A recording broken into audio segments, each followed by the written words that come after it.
तो अब हम लोग जो डिस्कस कर रहे हैं वो है अनलाइक चार्जेस।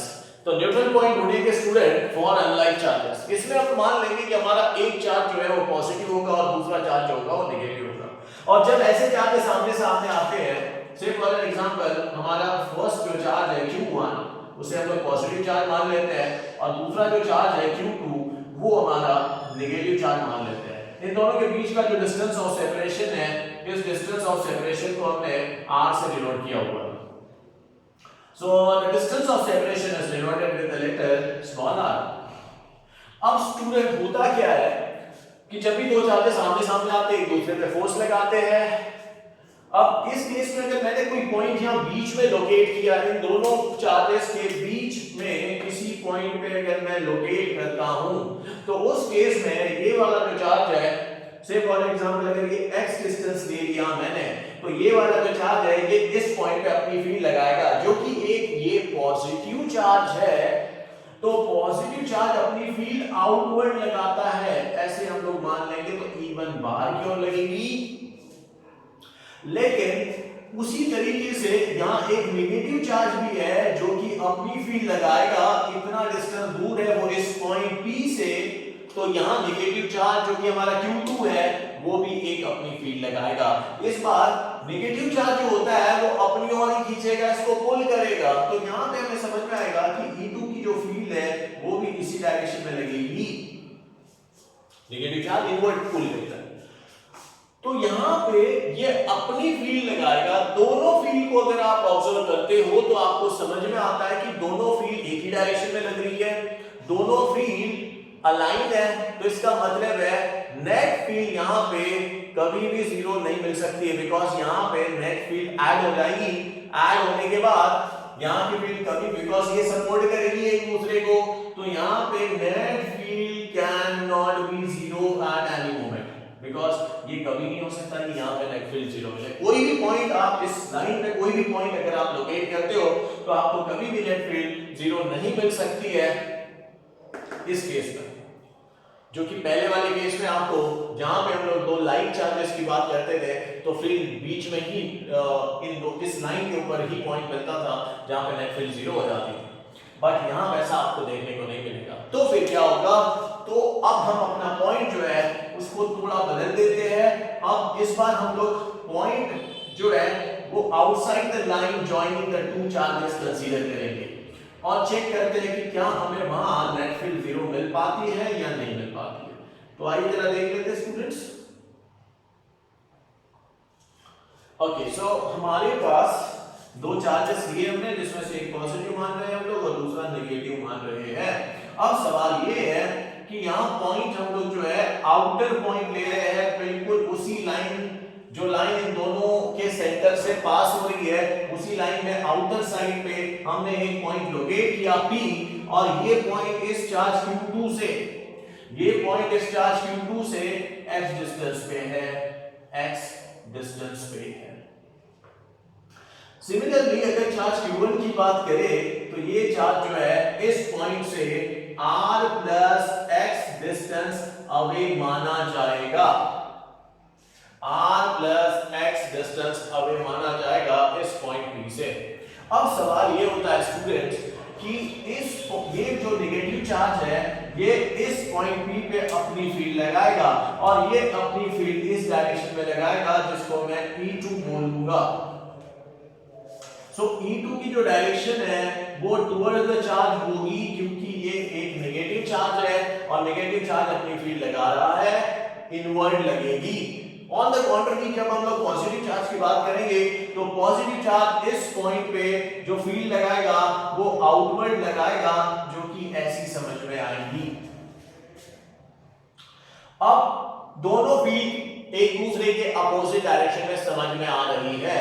अगर ये सिचुएशन है, दोनों फील्ड एक दूसरे को अपोज कर रही है, और इस केस में हम मान लेते हैं कि ये पॉइंट पे दोनों फील्ड का जो मैग्नीट्यूड आ रहा है वो लगभग बराबरी का आ रहा है या इक्वल है, तो उस केस में ये वाली फील्ड इस वाली फील्ड को कैंसिल कर देगी और इसी पॉइंट पे जो नेट फील्ड आपको समझ में आएगी वो आएगी जीरो। क्लियर? तो इस केस में आपको नेट फील्ड मिल सकती है। और वी कैन से दैट अगर पॉइंट यहां न लेते हुए आपने इस डायरेक्शन में अगर पॉइंट लिया होता, then also you will get the same situation जहां पे दोनों फील्ड, एक इसकी फील्ड और एक इसकी फील्ड, दोनों एक दूसरे को अपोज कर सकती है। अगर दोनों एक दूसरे को अपोज कर रही है तो उस केस में दोनों एक दूसरे को कैंसिल कर देगी इफ दोनों की मैग्नीट्यूड सेम होगी, और उस केस में उस पॉइंट पे आपको न्यूट्रल पॉइंट देखने को मिलेगा।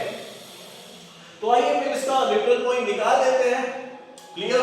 हम मान लिए है कि Q2 से x डिस्टेंस पे आपको P मिल रहा है, Q2 से x डिस्टेंस पे आपको P मिल रहा है, और Q1 से R प्लस x डिस्टेंस पे आपको P पॉइंट रखा गया है। तो मान लीजिए at point P, if at point P the two fields are opposing each other, the two fields are opposing each other, the two fields are opposing each other, opposing each other. अब if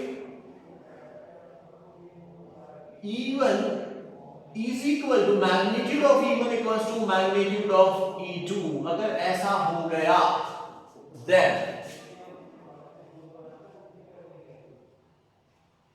the net field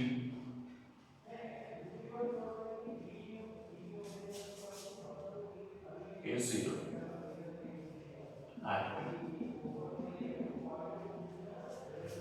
तो अगर ये situation है, ये वाली condition तो है, अगर उसमें ये भी हो जाता है if magnitude of E1 equals to magnitude of E2, then the net field is 0 at point P. So as per this condition we can say that E1 equals to E2 कितना होता है? E1 1/4 pi epsilon naught Q1 divided by distance of separation का square. distance of separation है R plus X का square. अच्छा E2 देख लो 1/4 pi epsilon naught Q2 upon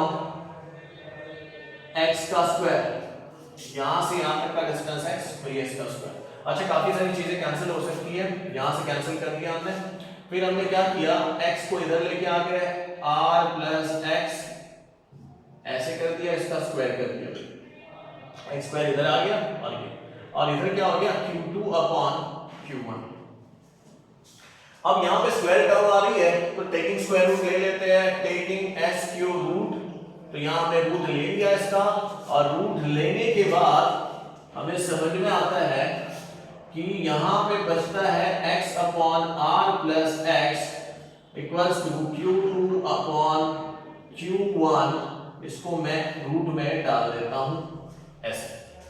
अच्छा manipulate बड़ा आसान हो गया, मैनिपुलेशन करिए, इसको इधर ले आइए, इसको इधर ले आइए, तो ये हो जाएगा Q1x इक्वल्स टू, एक मिनट रुकिए,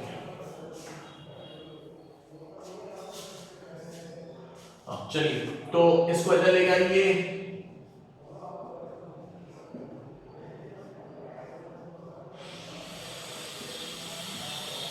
क्लियर, ब्रैकेट ओपन कर दीजिए,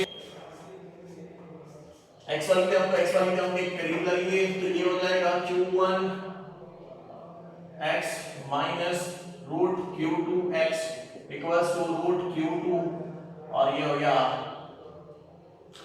यहां से x कॉमन निकल जाता है तो ये हो जाएगा Q1 minus Q2 into x, और ये हो जाएगा आपका रूट Q2 r, तो x यहां से समझ में आ रहा है हमें root Q2 into r upon Q1 root minus Q2 root. तो स्टूडेंट ये है आपका x की पोजीशन, यहां x जो है हमने Q2 से डिस्टेंस लिया हुआ है, x जो है वो Q2 से डिस्टेंस लिया हुआ है हमने, जिस पॉइंट पे आपको न्यूट्रल पॉइंट मिल रहा है, तो ये है x is the distance of this is the distance from Q2, ये Q2 से डिस्टेंस लिया गया जहां पे आपको न्यूट्रल पॉइंट मिल रहा है। अब बात करेंगे Q1 से कितने डिस्टेंस पे आपको न्यूट्रल पॉइंट मिल रहा है। तो आइए जरा चेक कर लेते हैं। आई होप आपने इसे कॉपी किया होगा, प्लीज कॉपी इट ताकि हम आगे बढ़े। चलिए देख लेते हैं from Q2। Now from Q1, अब Q1 से कितना डिस्टेंस था उस पॉइंट का, तो from Q1 the distance is आपको पता है कितना होता है स्टूडेंट्स, r प्लस x की वैल्यू निकाल चुके हो आप यहाँ, तो x की वैल्यू सब्स्टिट्यूट कर देते हैं, तो r प्लस x की वैल्यू यहाँ से सब्स्टिट्यूट करते हैं, तो ये हो जाएगा √2 Q2 upon like this. Clear.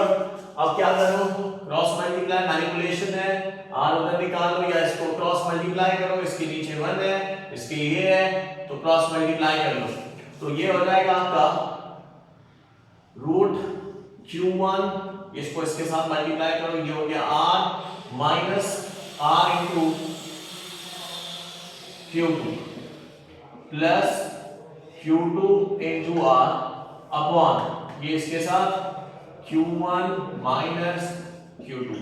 अच्छा यहाँ देख लीजिए क्या है, तो यहाँ आप देख सकते हैं कोई चीज कैंसिल हो रही है, ये इसके साथ कैंसिल हो रहा है, तो आपको जो फाइनल रिजल्ट मिल रहा है वो क्या मिल रहा है,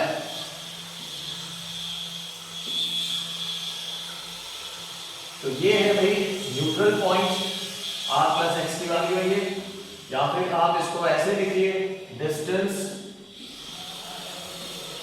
of Q1, distance of point